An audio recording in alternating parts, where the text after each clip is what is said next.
하나님 말씀 디모데전서 1장 11절로 20절까지 말씀, 디모데전서 1장 11절로 20절까지 말씀. 이 교훈은 내게 맡기신 바 복되신 하나님의 영광의 복음을 따름이라.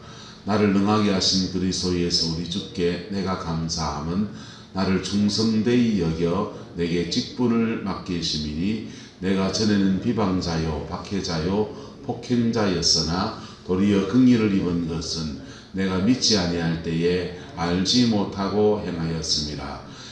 우리 주의 은혜가 그리스도 예수 안에 있는 믿음과 사랑과 함께 넘치도록 풍성하였도다. mit보다 모든 사람이 받을 만한 이 말이여, 그리스도 예수께서 죄인을 구원하시려고 세상에 임하셨다 하였도다. 죄인 중에 내가 괴수니라. 그러나 내가 긍휼을 입은 까닭은 예수 그리스도께서 내게 먼저 일체 오래 참으심을 보이사 후에 주를 믿어 영생 얻는 자에게 본이 되게 하려 하심이라.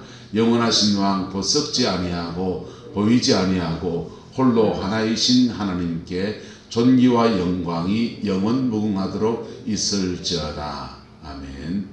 아들 디모데야, 내가 네게 이 교훈으로 명하노니, 전에 너를 지도한 예언을 따라 그것으로 선한 싸움을 싸우며 믿음과 착한 양심을 가지라. 어떤 이들은 이 양심을 버렸고 그 믿음에 관하여는 파선하였느니라. 그 가운데 후메네오와 알렉산더가 있으니, 내가 사단에게 내어준 것은 그들로 훈계를 받아 신성을 모독하지 못하게 하려 함이라. 아멘. 이 말씀의 축복이 저와 여러분과 여러분의 인생에 함께하게 되기를 예수 이름으로 축복합니다. 하나님 앞에 복되게 쓰임받는 사도 바울은 자신의 인생을, 디모데전서, 이거는 인생 마지막 여정의 서거든요. 옥중에서 써여진 서신들이 있고 로마의 감옥에서 특별히 써여진 서신들이 있는데, 그 중에 하나가 디모데전서, 후서 이런 것들입니다. 에베소서, 빌립보서, 골로새서를 옥중에서 써여진 성도들에게 주는 편지들이에요. 근데 옥중에, 감옥 안에서, 로마에서 마지막 인생 여정 보낼 때 목회자들에게 쓰신 서신이 이제 디모데전서, 후서, 디도서, 이렇게 목회 서신이라고 합니다. 주의 종들에게 특별히 주신 말씀들이에요. 근데 자기의 하나님 앞에 쓰임받는 여정들에 대해서 말씀을 간증하듯이 나누고 있습니다. 나를 능하게 하신 그리스도 예수 우리 주께 내가 감사한다, 이렇게 말하는데요. 사도 바울을 하나님이 능하게 하셨다는 겁니다. 할렐루야. 능하게 하셨다. 우리가 하나님 앞에 쓰임받으려면 능하여져야 합니다. 능하여져야 하는데, 어떤 사람은 재능, 은사가 능하여진, 신령한 은사가 능하여져요. 어떤 사람은 말씀을 강론, 설교하는, 가르치는 은사가 능하여져요. 어떤 사람은 사람을 상담하고 케어하고 돌보는 게 능하여집니다. 다양한 방면에 능하여지는 것입니다.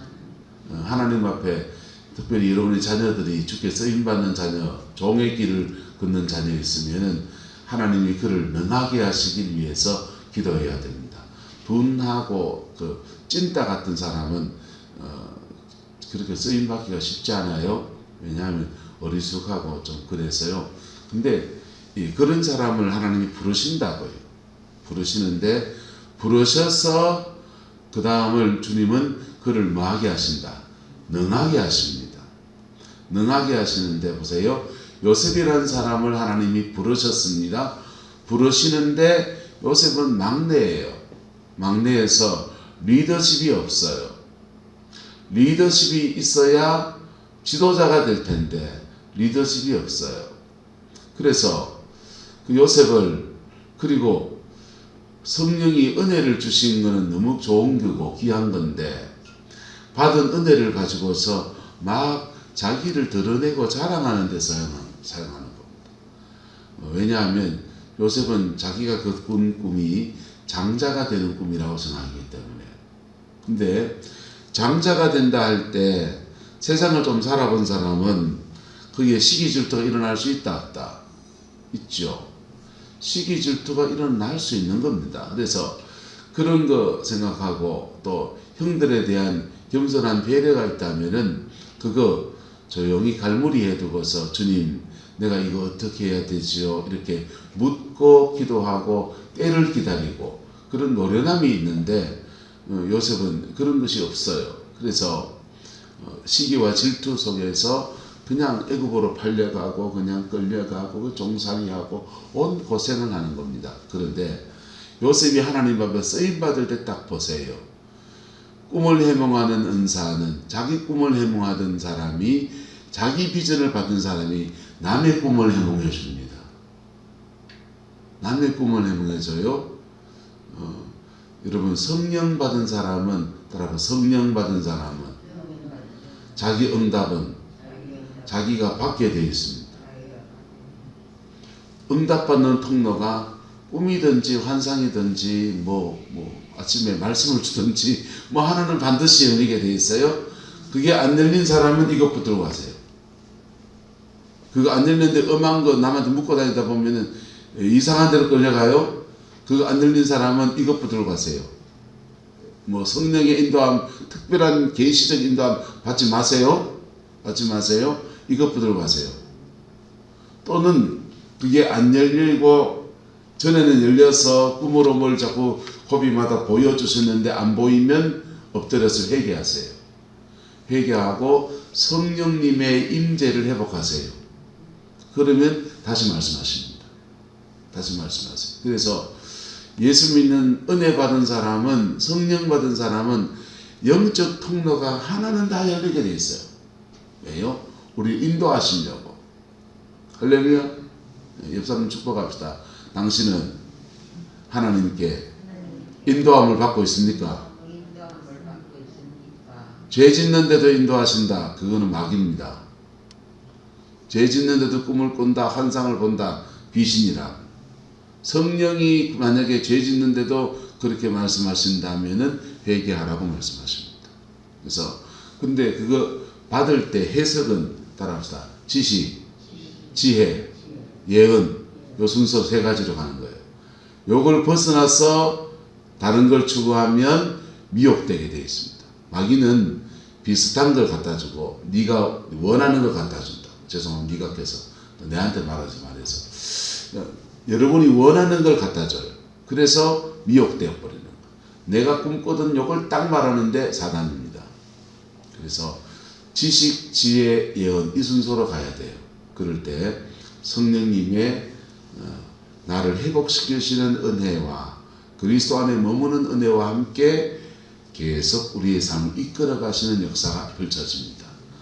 예수 믿고 은혜 받고 난 뒤에 초반에 주로 하는 예언들은 주로 다 회개하라, 기도하라, 인내하라 이런 것들이에요. 나를 주님 앞에 머물게 하시는 은혜예요. 그거 머무는 은혜를 따라가다 보면 그 다음 길을 계속 열어가시는. 자, 어쨌든 요셉은 처음부터 능한 자가 아니었습니다. 그런데 그가 하나님께 부름받아서 인도하심을 따라가다 보니까 고난도 지나가고 문제도 지나가는데 시간이 한참 지나서 쓰임받을 때 되니까 총리의 직임을 감당할 만한 그러한 사람으로 능한 사람으로 세워져 있는 겁니다.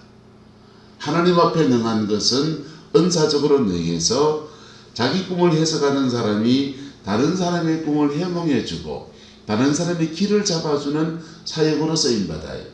그런데 세상에서는 경영의 능력이 주어져 있는 거예요. 보디발의 가정을 경영하고 그리고 애굽의 전 총리가 돼서 애굽 전체를 관리하고 경영하는 그런 특별한 경영의 능력이 그렇게 주어져 있습니다. 현대사회에도 양식을 저장하는 것은 대단한 기술이 필요합니다. 쥐가 들지 말아야 되고 곰팡이 들지 말아야 되고 나락이 피지 말아야 되고 바구니가 설면 안 되고. 근데 그 고대 사회에 7년 동안 양식을 저장하려고 하면은 그 어떻게 해야 됩니까? 군에 있을 때 보니까 양식을 이렇게 주는데요. 근데 그 쌀이 나오지 않습니까? 그 쌀을 정부에 비축한 쌀을 가지고 군량미로 창고에 저장해 놓습니다.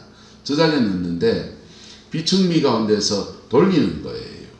돌려서 3년 조건은 2년 조건은 묻고 그 다음 햅쌀은 또 저장하고 무슨 상황이 생길지 모르니까 비축미 가운데서 저장된 쌀들 가운데서 햅쌀을 주는 법은 없어요.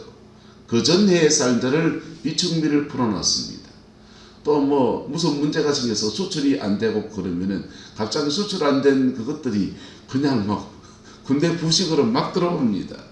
그래서 청어가 들어오는데 청어는 배를 따서 와요. 시사명학 때 제일 좋은 생선이 청어였습니다. 맛은 뒤지게 없어요. 근데 지금도 청어 안 먹습니다. 맛은 정말 없는데 그걸 구워주면 좋은데 군대에서 구워줄 시설이 없으니까 찌개를 해주니까 맛은 정말 없어요.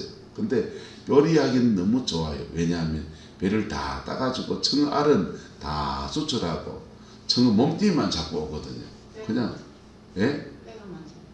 뭐 하여튼 뭐요. 그거는 먹는 사람 몫이지 요리하는 사람 입장에서 뼈가 많든지 뭐든지 간에 그냥 양파 넣고 썰어가지고 그냥 찌개 해가지고 주면 되니까 다 갖다 버려요. 다 갖다 버린 줄 아는데 그냥 그걸 그래 하는 거. 근데 군이라고 하는 그 단체를 통해서 이런 것들을 이렇게 저장할 것과 풀어야 될 것을 조절하는 그런 기능을 하는 거죠. 교회의 재정을 꾸려가는 것도 우리가 보통 통상 1월 달에는 재정 지출이 보통은 우리 교회 그렇지 않습니다. 보통은 다른 교회를 보면은 1월 달에 이제 예산이 책정되고 11월 달, 1월 달 해가 넘어갈 때 신규 예산을 많이 써야 됩니다. 그때는 경상비가 모자라요. 그럴 때는 이렇게 특별회계 예산, 선교헌금이나 건축헌금에서 교회 돈끼리 서로 빌리는 겁니다. 돌려막기를 해요. 그리고는 쓰고는 그거 다시 이게 좀 채워지면 이거 다시 메워줘. 이자 쳐서 메워주는 데도 있고 그냥 뭐 교회 내부에 그러니까 그냥 원금만 넣는 데도 있고 교회마다 다릅니다만은 그런 것들이 다 경영의 능력인 겁니다. 요셉은 꿈을 해몽하는 은사와 함께 경영의 능력이 그에게 주어져서 애굽 총리의 직임을 감당하여서 하나님 앞에도 복이 되고 세상 앞에도 복이 되는 그런 능한 사람이 되었습니다.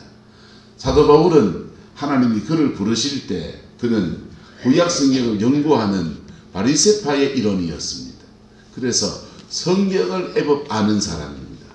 바리새파의 교육을 따라서 율법의 말씀을 철저히 지키고 성수주의하는 것, 그 다음에 부모를 공경하는 것, 행위에 관한 율법의 교훈들을 엄격하게 지키는 것들을 훈련을 받았어요. 하지만 복음을 몰랐습니다. 복음을 몰라서 예수를 핍박하는 자리에 들어서고 스데반을 순교, 죽게 하는 자리에 정인으로 출석했다가 그리고는 예수 믿는 사람이 스데반 순교에 흩어지니까 그 사람들을 잡으러 쫓아다니는 그런 사람이 되었어요. 그런데 그가 하나님께 부름받고 은혜를 얻고 난 뒤에는 그가 이렇게 고백합니다. 이 교훈은 내게 맡기신 바 복되신 하나님의 무슨 복음요? 영광의 복음이라 그래요. 복되신 하나님의 복음이다 이래도 되는데 여기다 수식어를 붙여서 영광의 복음이다 이렇게 말합니다. 왜요? 율법으로서 도대체 알 수 없었던 영역들, 율법으로서 절대로 구원받을 수 없는 문제들을, 율법으로 절대로 받을 수 없는 성령의 역사들을 받을 수 있는 은혜를 주고 우리가 하나님의 자녀가 되는 은총을 주는 역사가 복음 안에서 일어나니까 그래서 영광의 복음이다 그랬습니다. 그리고 그 복음 안에서 자신을 하나님이 능하게 하셨다. 능하게 하셔서 내게 직분을 맡겨주셨다. 여러분 하나님이 받은 직분을 소중히 여기는 저와 여러분 되기를 예수 이름으로 축복합니다. 직분은 때로는 무거운 짐이에요. 장로님 요즘 무겁죠? 그 무거운 짐을 제가 지워서 죄송합니다. 근데 그 무거운 짐을 하나님 앞에 바르게 지고 가면 하나님은 그것을 영광으로 사용하시고 여러분의 가정과 삶에 엄청난 축복을 주십니다. 맡은 자에게 구할 것은 충성이고 충성한 자에게는 하나님이 큰 복을 주시는 거예요.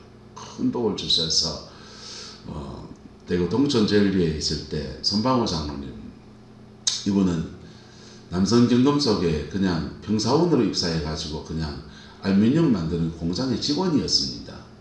공장의 직원이었는데 부인 권사님이 홍 권사님이고 기도를 참 많이 하셔요.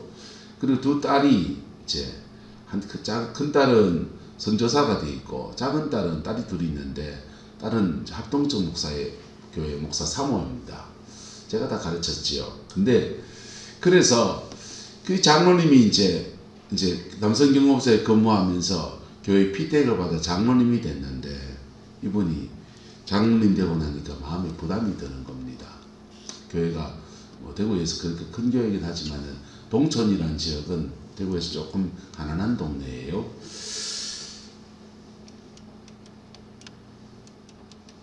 동천제일교회 장로가 됐는데 하나님, 내가 장로가 되고 장로가 되면 교회의 재정에 큰 목도 감당해야 되는데 나는 아다시피 월급쟁이고 그냥 고만고만한 봉급쟁이로 사는데, 그리고 두 딸은 다 주의 길을 걸어서 돈 벌 것도 없고 걔들은 내가 돈을 밀어줘야 될 파인데 하나님 내게 재정의 축복을 주십시오. 권사님도 기도하는데 권사님 좀 더 구체적입니다. 권사님은 하나님 한 달에 11조 100만 원 하는 사람 되게 하옵소서, 그래 기도했어요. 11조 100만 원 하는 사람 되게 하옵소서. 100만 원 하려면 한 달 얼마 벌어야 됩니까? 1000만 원 벌어야 되잖아요. 그래 기도하는데 회사에 잘려버린 거예요. IMF가 오면서 회사가 부도났으니 막 다 잘라냈는데 그 잘리는 중에 같이 잘려 나왔습니다. 1000만 원 벌기를 기도했는데 졸지에 회사에 잘려가지고 그때부터 고난의 길을 걷는 겁니다. 이것도 손대보고 저것도 손대보고 막 그래 복지 쪽에 손대서 뭐 하다가 안 되고 막 고생을 좀 했어요.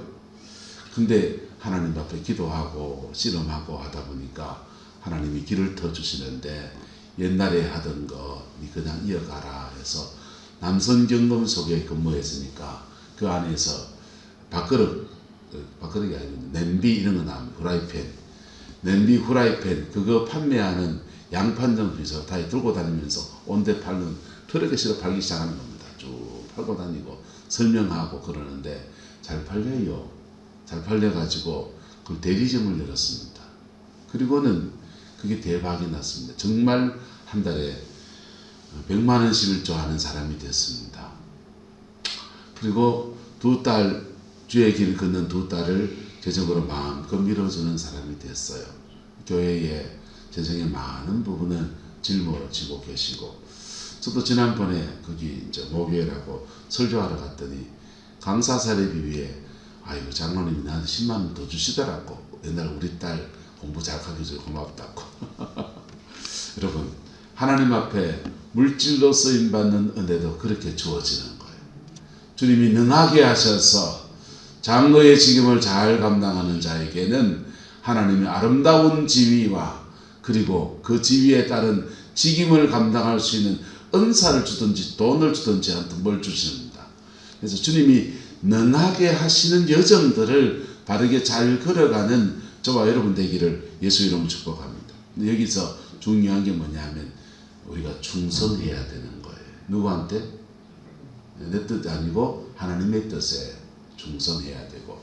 근데 사도 바울은 이렇게 고백합니다. 본인이 얼마나 충성합니까? 그런데 그가 고백하기를 내가 감사하면 나를 뭐하게 여겨? 충성되이 여겨주셨다는 거예요.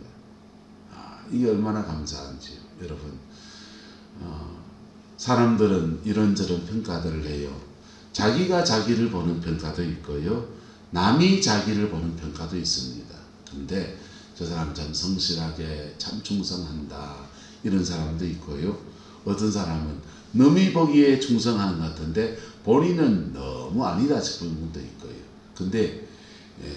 근데 하나님은 어떻게 보시느냐? 우리가 신의를 가지고 성실하게 꾸준하게 갈 때 연약함이 있어도 주님은 우리를 충성되이 여겨주시는 겁니다. 할렐루야. 주님의 눈길이 그렇게 여러분에게 비춰지게 되기를 예수님의 이름으로 축복합니다. 충성되이 여겨주시는 거예요. 여러분, 우리 주님 보세요.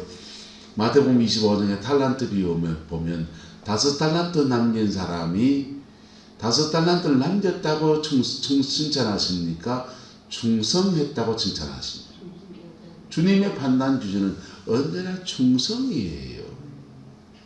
네가 최선을 다했느냐? 우린 다 연약함을 가지고 있어요.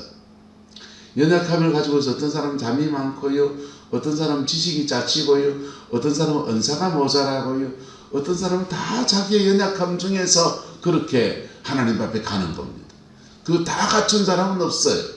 그리고 주님은 다 갖춘 사람 들어 쓰지도 않아요.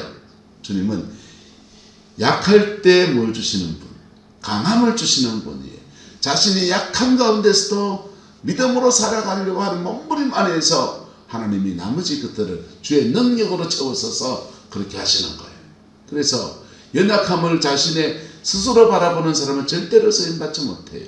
내 연약함이 하나님의 능하게 하시는 은총의 통로이다는 것을 깨닫는 사람, 그 사람에게 하나님께 쓰임받는 은혜가 주어지는 거예요. 충성되이 여기셔서 나머지 것들을 필요하면 사랑을 붙이시기도 하고, 필요하면 은사를 더 주시기도 하고, 필요하면 주님이 주권적으로 역사하시기도 하고, 다양한 방법으로 그분이 하시는 겁니다. 그래서 충성되이 여겨서 주께서 사도 바울 그에게 직분을 맡기셨다. 그리고 그 하나님의 쓰임받는 이유들을 몇 가지 말하는데, 두 번째 이유는 전에는 뭐였고? 비방자였고, 박해자였고, 또 뭐였고? 폭행자였는데 긍휼을 입은 것은 내가 믿지 아니할 때에 뭐하였습니다? 알지 못하고 행하였습니다. 알지 못하고 행하였단 말이 무슨 말일까요? 사도 바울이 복음을 알지 못하는데 뭔 압니까? 율법은 알아요. 그래서 율법을 따라서 행하는 많은 인들이 복음과 궤적이 같다 똑같다? 같아요. 같아요. 단지 예수가 그리스도라는 것을 안 믿을 뿐이지. 성령 받기 전에나 성령 받고 난 뒤에나 행위가 여러분 양심대로 사는 사람은 똑같습니다. 성령 받기 전에도 부모를 공경하고, 성령 받고 난 뒤에 부모를 더 잘 공경하고, 성령 받기 전에도 남의 거 안 세비고, 성령 받고 난 뒤에는 더 안 세비고, 성령 받기 전에도 남 뒷담 안 치고, 성령 받고 난 뒤에는 더 안 치고, 도리어 남을 칭찬하고. 그래서 사도 바울은 복음을 알지 못할 때도 율법을 따라서 행하였던 삶이 있었다는 겁니다. 그래도 하나님 부르실 수 있다 없다? 있죠. 그래도 부르시면요, 안방에 있는 사람, 죄 짓는 사람을 불러놨더니 그 사람은 다루심의 시간을 지나가는데 요 손버릇 나쁜 거 고치는데도 더 많은 시간이 걸리는 거예요.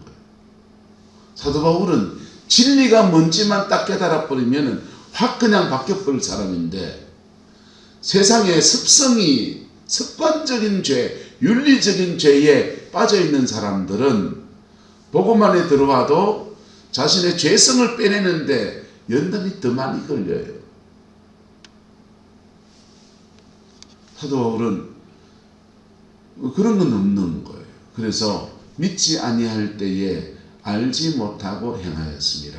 저는 이번에 박근혜 목사 집회 때 김성남 목사님 보고 깜짝 놀랐습니다.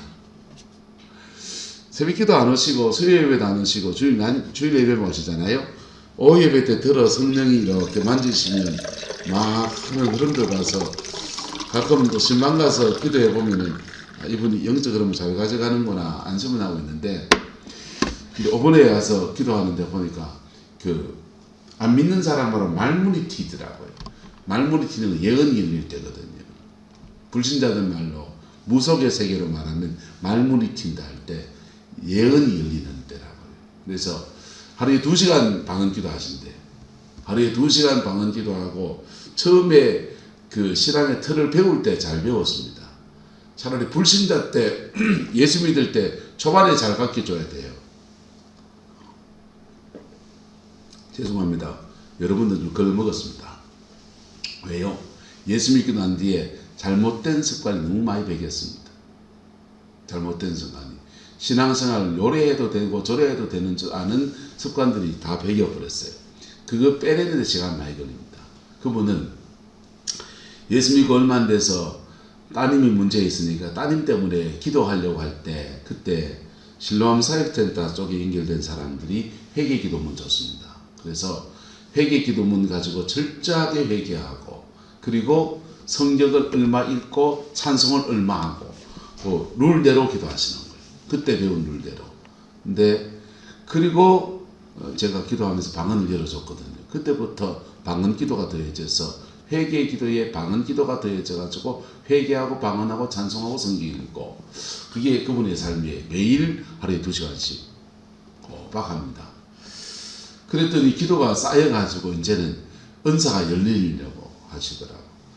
진작에 날 만났으면 대박 났을 텐데. 근데 그렇게 영적 흐름을 타고 가면 하나님 앞에 정말 가정 안에서 큰 은혜들이 그렇게 부어질 거예요. 근데 그분이 왜 그렇게 할 수 있습니까? 그분에게는 절에 다니면서 세세마야하던 습관이 하나를 정해서 계속 정한수에 뭐 빌고 하듯이 그래 세세마야하던 습관이 예수 안에서 하나님께 비는 것으로 습관이 바뀌는데 그것을 초반에 길을 잘 잡아준 거예요. 그리고 그것을 잘 따라갔더니 믿지 아니할 때에 가지고 있던 습관 가운데 좋은 습관이 방향을 바꿔서 주님 앞에서 복으로 쓰임받는 복으로 그렇게 세워지는 통로가 되는 겁니다. 할렐루야. 저와 여러분도 그래 하시기를 예수 이름으로 축복합니다. 자, 그래서 믿지 아니할 때 하나님께 쓰임받은 이유는 첫 번째는 충성되이 여기시는 주님의 은혜였고 두 번째는 피방자에 믿지 아니할 때 행하는 것이 있었고 세 번째는 죄인을 구원하시려고 하는 신앙의 감격입니다. 피방자고 핍박자였던 나를 구원하시는 하나님의 은혜에 대한 감격이 사도 바울을 하나님이 계속 끌어가시는 동인이었습니다. 그리고 나는 죄인의 개수다 그래 말하잖아요. 죄인의 개수였는데 나를 긍휼히 계시는 은혜에 대한 감격이 계속 하나님 앞에 쓰임받는 은혜로 나타납니다.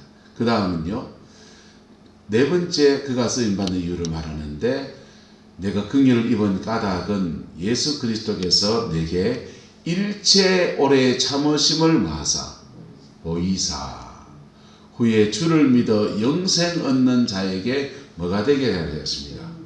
본이 되게 하리 하십니다. 그래서 사도 바울을 하나님이 참아주시는 것으로 그가 주님이 나를 이래 참아주셨구나. 그러니 나도 저 사람을 참아줘야지. 이 사람을 참아줘야지. 웬만한 사람을 인격으로 대하고 그리고 영혼의 자녀처럼 기다려주기도 하고 참아주기도 하고 그렇게 견뎌내기도 하시고 그래서 신앙의 모본을 위해서 그렇게 하나님이 자기를 그래 택하셨다. 그래 지금 고백하고 있는 것입니다. 그래서 내린 결론이 뭐냐? 그래서 내려진 결론이 결론이 그 여정을 지나서 나를 뭐하게 하셨다. 능하게 하셨다. 저와 여러분들이 하나님 앞에 능하여지게 되기를 예수 이름으로 축복합니다.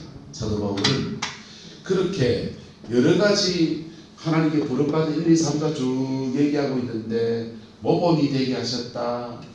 은혜를 끼쳐서 은혜였다. 그 다음에 내가 행하는 습관이 있었다. 충성되이 여겨주셨다. 여러 가지를 얘기하고 있지만은 그래 다 해가지고 능하게 하셨다. 능하게 하셨다. 그리고 하나님이 능하게 하신 것 속에 사도 바울은 충성했다. 그게 사도 바울의 믿음의 여정이에요. 저와 여러분들은 하나님께 무엇 때문에 부름을 받은 것 같고 무엇 때문에 권사로 목사로 장로님으로 직분을 받은 것 같습니까? 충성하십니까? 신앙에 좋은 습관이 있습니까? 하나님의 은혜입니까? 오늘 내 연약함 중에서도 나를 만지시고 나를 기다려 주시는 하나님의 은혜가 우리에게 보분이 되었습니까? 어쨌든 여러 가지 동인으로 우리에게 직분을 맡기십니다. 직분을 맡기시면 그 다음은 능하게 하십니다. 뭐하게 하신다? 능하게 하십니다. 어떤 사람은 은사 주십니다. 어떤 사람은 돈 주십니다. 어떤 사람은 뭐 줍니까? 지식을 줍니다. 어떤 사람은 사람을 붙여줍니다. 고상희 장로님은 장로님이 되기 전에 되게 가난했습니다. 근데 장로의 직임을 맡으실 때 능하게 하시는데 돈 주신 겁니다. 왜요? 가난한 교회, 작은 교회에 물질로 하나님 앞에 잘 섬기라고. 12년을 목회하면서 고 장로님한테 감사한 것은 그겁니다. 제가 목회 세계를 보면서 친구 목사들을 보면서 제일 고민스러운 게 뭐냐면 장로님들이 교회 돈 건드는 장로가 있어요. 그 장로를 책망을 못하겠고 치리하기도 참고하고 소문나면 그렇고 끙끙 앓습니다. 재정권을 짓다 가지고 은행 돈을 가지고 교회 돈을 가지고 자기 재정 돌려막기를 해요. 돌려막기해서 채워놓으면 다행이에요. 재정 사고가 났는데 그거 드러내면 교회 시끄러워지고 거기 또 장로님의 딸린 가족들이 막 얼기설기 있고 그러니까 막 난처해서 좀 어쩔 줄 몰라 하는 분들을 많이 봤어요. 근데 그 장로님은 요건 안 건드리셔. 요건 안 건드리셔. 그래서 그 부분에 대해서는 참 감사합니다. 그리고 하나님은 그분을 능하게 하셔서 뭘 주시느냐? 돈 주시는 걸로 사용하셨어요. 그리고 요거 안에서 뭐 했으면 충성했으면 대방달집안이지. 마찬가지입니다. 하나님은 우리를 어떤 과정에서든지 직분을 주셨습니다. 집사의 직분이든지 뭐 잡사라고 남이 욕하든지 말든지 간에 내게 직분을 맡기셨어요. 직분을 맡기신 속에서 나는 부족하고 연약해도 충성하려고 몸부림치면 능하게 하십니다. 능하게 하십니다. 그래서 어떤 사람은 은사를 줍니다. 어떤 사람은 돈 주십니다. 어떤 사람은 지식을 열어줍니다. 어떤 사람은 리더십을 주십니다. 네. 교회 어른 왔다고 여러분 원망하지요. 여러분이 어른이에요. 누가 어른입니까? 네. 장로인 여러분이 어른이지. 뭘 줘도 주십니다. 나의 연약함 가지고서 하나님이 이 직분에 뭐 하려고 할 때, 충성하려고 할 때 주님은 능하게 하십니다. 능하게 하십니다. 그래서 어떤 사람의 지식을 열어줘요. 어떤 사람에게는 성령의 은사를 줍니다. 왜? 부르심이 다 다르고 그리고 이 다양한 부르심 안에서 합력해서 그리스도의 한 몸을 이루게 하시니까. 여러분 12년 제가 여기서 목회했는데 제 연약함 여러분 잘 아시지요? 제 연약함은 누가 짊어져야 되느냐? 두 분 장로님이 짊어져야 될 거예요. 두 분 장로님이 짊어지고 다른 분들이 제 연약함을 짊어져 줘야지. 하나님은 돈 주신 분한테는 은사를 안 주셨어요. 하나님은 지식을 준 사람한테는 리더십을 안 주셨어요. 하나님은 다 주지 않아요. 팔방미인이 없어요. 산 좋고 물 좋고 정자 좋은 데는 없어요. 산 좋고 물 좋고 정자 좋은 데 가보소. 핸드폰이 안 터집니다. 근데 자신의 연약함들 가지고서 따라합사 합쳐서 하나가 되는 겁니다. 내 연약함을 이 사람이 채워주고, 이 사람의 연약함을 이 사람이 채워주고, 은사가 강한 사람이 돈 부족한 것을 이 사람 채워주고, 돈 있는 사람이 이 사람 채워주고, 그래서 합쳐서 하나가 되는 거예요. 그래서 단점이 잘 보는 사람은 좋은 눈을 가진 겁니다. 그 단점을 본인이 짊어지셔야 돼요. 부부도 마찬가지잖아요. 부부도 마누라를 욕하기 시작하면 끝이 없습니다.